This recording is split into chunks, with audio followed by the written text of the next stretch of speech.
Pabala lang, ingatan mo si River mamaya dahil mamaya lalabasin dalawang mga muse natin. Humahalimuyak ang kagandahan niyan. Ayan na. Kaya sana alalayan mo, ha? Oo, may nagbili na sa akin. Ano?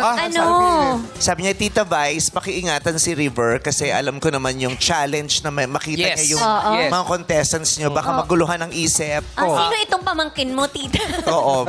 Maliit pa, toddler pa lang. Buhat mo ba yan? Oo, buhat-buhat ko pa lang siya. Oo, basta malapit kay River. Si River, hindi mo naman first time to kasi marami ka ng best naglaro dito, di ba? Opo, pangalawang beses ko na po dito at grabe, ang tagal na namin hinintay itong araw na ito na makasama dito sa Showtime. Kaya excited na kami. Yes! Sa kalabasan. Ano yung unang-una mong ginawa sa labas nung lumabas ka na hindi mo magawa sa loob? Yes! Ayan na. Yung talagang sinasabi mo na ilang araw na lang, makakalabas na ako.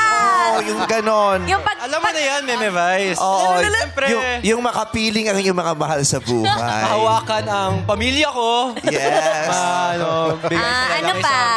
Isang hug, siyempre. Yes. At makakain ng mga masarap na pagkain. Oo. Kasi puro kayo junk food dun eh, di ba? Kaya, na-miss talaga namin. Talaga ba? O, di ba pumasok ka sa loob? Puro junk food lagi. Ilang oras ka ba doon? Puro junk food lagi dyan. Ayan, so maraming salamat at makakapagpahinga muna kayo, umupo kayo at kumalma dahil mawiwindang kayong tatlo sa masasaksihan ninyo.